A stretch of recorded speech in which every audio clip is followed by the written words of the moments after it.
Hello and welcome back to Art Bites. In this short video, I'm going to show you 3 different techniques that you can use to improve your confidence and your precision when you're drawing. I'm also going to explain 3 ways that playing sport is a little bit like making a drawing and how understanding that better can improve the way that we draw.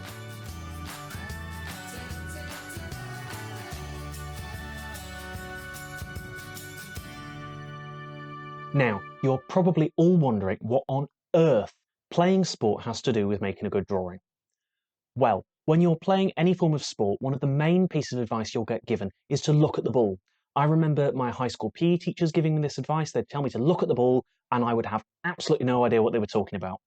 But to be honest, I remember at the time thinking, well, of course I'm looking at the ball. I'm trying to make sure it doesn't hit me in the face, to be honest with you.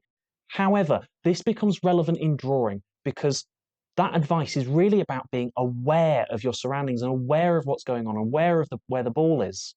And when we're drawing, we need to be aware of what we're doing with our pencil. We need to be aware of where it is. We need to be aware of where the tip of it is. We need to be aware of the angle, the pressure that we're using. Now, being aware of this and this skill becomes with time, it comes with practice. But these 3 exercises are going to help you with that because when you first start off, you have to be really consciously aware. You have to do it very deliberately, and over time, it becomes more natural and you no longer have to think about it. The second way that sport is like drawing is that when you play sport, you have to move, otherwise you wouldn't get anywhere, and you have to do the same with drawing. The third way that sport is like making a good drawing, I'm going to share with you in a few moments, but first I want us to get straight on with these exercises, so off we go. Okay, equipment. So go and grab something to draw with and something to draw on. A pencil and paper is a good option, but use whatever you have. We're going to focus on looking at the ball. Take your pencil and slowly draw a straight line.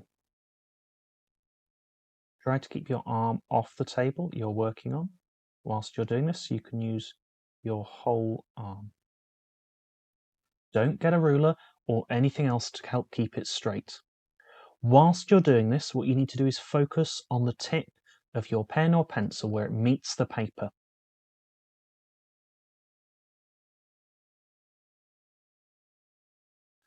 You'll notice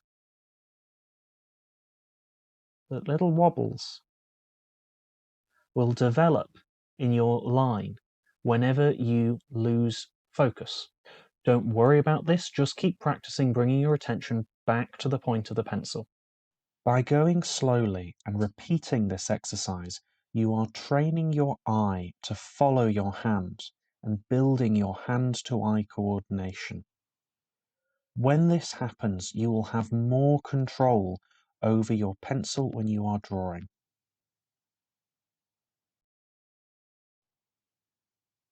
You might want to pause the video now, maybe put some music on and give this a go. Try drawing lines in different directions to help develop your control. Don't rush or draw quickly. The benefits of this exercise come from focusing on the tip of that pencil. Okay, so back to sport for a moment. Remember I said there was a third way that sport was like drawing? Well, when you're playing sport, you have to look where you're going, obviously. Now, that's really important because otherwise you'd probably crash into another player, but you also wouldn't be able to aim the ball if you were playing football, for example, and you'd almost certainly miss your target. The same can be said when we're drawing. You have to look at your target. You have to know where you're trying to get to so that your pencil has a chance of ending up there. This exercise focuses on looking where you're going and judging the distance to get there.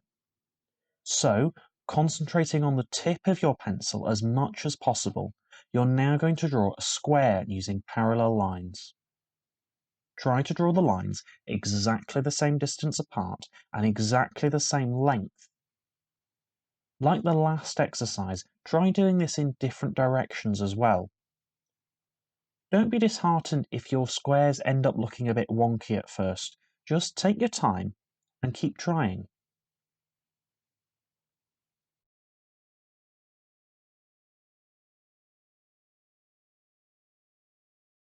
In the last exercise, we'll start to apply the skills that we've been developing the first 2 exercises so that we can use them in our future drawings. But before that, to stay up to date with our latest videos and art tutorials, be sure to subscribe to our channel by hitting the subscribe button now. This last exercise gives us the chance to see how this might start to apply to drawing real things.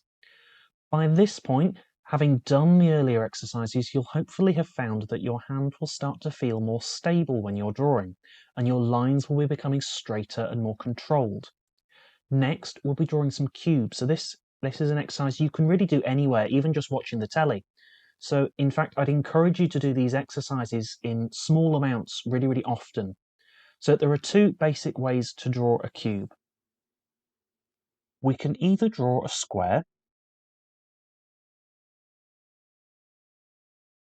and then add 3 parallel lines of the same length, and then close it up with some more parallel lines. Or you can draw a diamond and do the same. Whilst you're doing this, you'll be needing to judge the length and angle of your lines to keep them parallel and to create that illusion of a three-dimensional cube.